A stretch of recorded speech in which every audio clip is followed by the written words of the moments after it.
Hi, friends. Quick! Wave your hands in the air like you just don't care. Now, if you raise more than two hands and your name isn't Octopus Daniel, then let me introduce you to a nice guy who will care. And with those freaks gone, let me tell you about what makes them just so gosh darn yucky. Today, we're talking about the insidious Genestealer cults. The Genestealer cults are a sub-faction of the Tyranids and are one of the most unique factions in 40k. The Genestealer cults consist of individuals from non-Tyranid species who are infected by Tyranid Genestealers, as well as the offsprings of those who were infected. The primary purpose of these cults is to clandestinely cripple worlds in preparation for a Tyranid invasion. The Genestealer cults are one of the most, if not the most, devastating threats in the galaxy, and if left unnoticed, this strategy can and has brought ruin to entire systems without the need for a full-scale war. But before we get more into the Genestealer cults, allow me a moment to talk about today's sponsor, the official Cyberpunk trading card game. Fun crack fact, Cyberpunk 2077 is my second favorite video game ever, so I'm super excited to partner with the official TCG. This is a whole new card game in which you lead a gang in Night City, complete gigs, control iconic legends, and fight for dominance in the world of Cyberpunk. The game has a very unique gig dice mechanic where you battle your opponents to gain gigs, steal gigs, and protect the gigs that you've already earned. As a filthy wargamer, any game with a bunch of dice is bound to tickle my brain, so this looks like a lot of fun. And perhaps most importantly of all, the cards and accessories have absolutely gorgeous art. It's no secret that Cyberpunk has an incredible aesthetic, and this translates super well in the cards. I especially love seeing Lucy and that evil bastard Atom Smasher depicted in different art styles. It's really cool to see. So, if this sounds interesting to you, be sure to check out the Cyberpunk TCG links in the description below and join the most funded Kickstarter game ever. But anyways, back to the evil little bug people who live in your sewers. Every Genestealer cult begins with a Genestealer. Beyond running around space hulks and shredding Terminators, Genestealers also go around infecting unsuspecting victims with their evil-ass genes. A single Genestealer can bring ruin to an entire planet or even system if left to fester long enough. When alone, the Genestealers slip into darkness and lie in wait for the opportunity to gather victims for his pernicious mission. And when the time is right, Genestealers infect their victims with the Genestealer's Kiss, which is a quick injection from their ovipositor that oviposits evil little embryos into victims that alter the host's genetic code, fusing it with their own. These hosts become extremely loyal to the Genestealers as their genome is altered, even seeing the Genestealers as divine figures. And then, soon after they're infected, these hosts give birth to abhorrent hybrids. These first hybrids are the first generation and are known as Genestealer acolytes. They are the first major step in a Genestealer invasion. These acolytes have predominantly Genestealer traits with some of the infected species traits as well. And with the first generation seeded, the initial Genestealer begins its evolution to a patriarch and will psychically control the cults and begin to call for the Tyranid hive fleets to come and consume the planet. Meanwhile, the first gen acolytes then go out infecting more people to join the cult. And by infecting, I mean hot, steamy sex. They fuck now? They fuck now.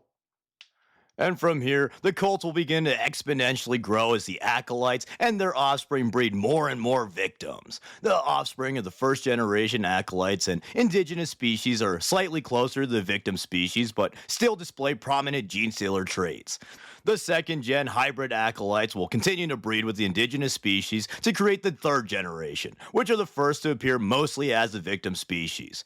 From afar, they may be mistaken for an uninfected person, but upon further inspection, mutated traits like head ridges, discolored skin, and extra limbs become very apparent. And then, the offspring of the third gen Genestealers are perhaps the most important. Fourth gen offspring are close enough to the indigenous species that they can pass as normal and are the first to truly integrate with native societies. These neophyte hybrids integrate themselves into society to begin to subtly influence the victim world and garner more followers. The Genestealer cults intentionally target the oppressed and downtrodden people of the worlds that they invade in order to create loyalty and present a natural enemy of the victim world's leadership. Preying on desperation, the cults present the oppressed with a community, medical aid, and a greater purpose. Turns out, in a world where worker benefits typically cap out at, well, at least you aren't a servitor, a sandwich and a nice hug can be quite persuasive. In addition, by appealing to the oppressed, the Tyranid's true intentions can be masked with the goal of overthrowing cruel oppressors. It also gives the benefit of badass mining lasers, cool industrial vehicles, and big old dynamite stores for the cults to utilize. But beyond the loyalty created from the community, the cults are also implanted with religious devotion to the Star Children, who are prophesied to return to their world in order to free them from their woes and oppressors. This devotion can manifest in varied ways depending on the host species and their beliefs. For humans, this often presents itself as perverted visions of the Emperor as a many-armed god. These human cultists believe that they are true followers of the Emperor and that the Star Children are his angels sent to save them. But anyways, most of the special Genestealer cult characters are also spawned from this 4th generation. Perhaps most importantly is a Magus, who is a neophyte hybrid who manifested psychic abilities and is the second most important figure in the cult, only below the Patriarch himself. The Magus acts as a public spokesperson of the cult and will often strive to get positions of power within the victim societies in order to further the cult's goals.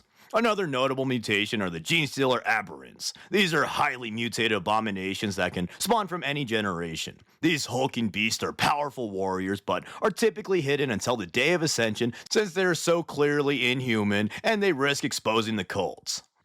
But finally, the 4th generation begins to breed with the others to create the 5th and final generation. In the 5th generation, the Genestealer's genes fully take over, and the neophyte hybrids give birth to pure strain Genestealers, which are nearly identical to the original Genestealers that infiltrated the planet.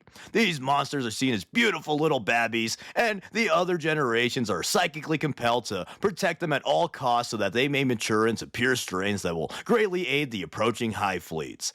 And when the time is right for ascension, the Genestealer cult spawn a Primus to serve as a general to the festering cult, and they launch a huge coordinated uprising against the uninfected populace.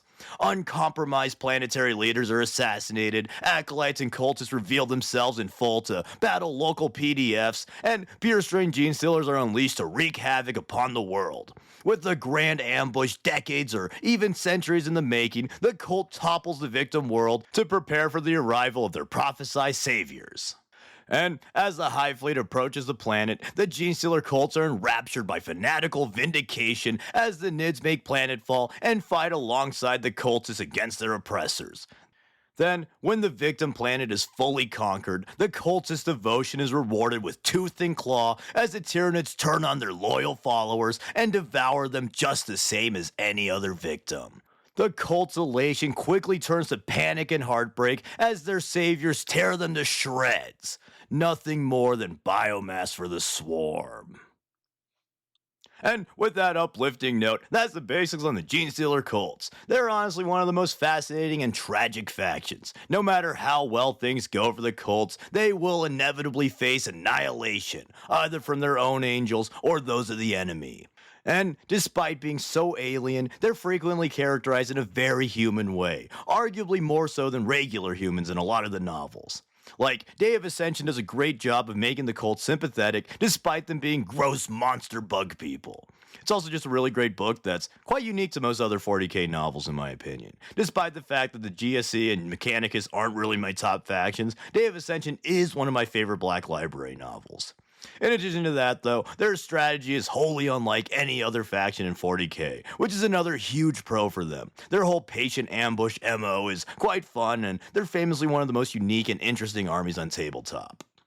Also, I wasn't really able to mention it earlier, but the Genestealers can also infect non-human species. However, most other species have ways of detecting Genestealers. For example, orcs can innately sense compromised boys, Tau have more standardized advanced bioscreenings, Eldar are built different, and Necron are...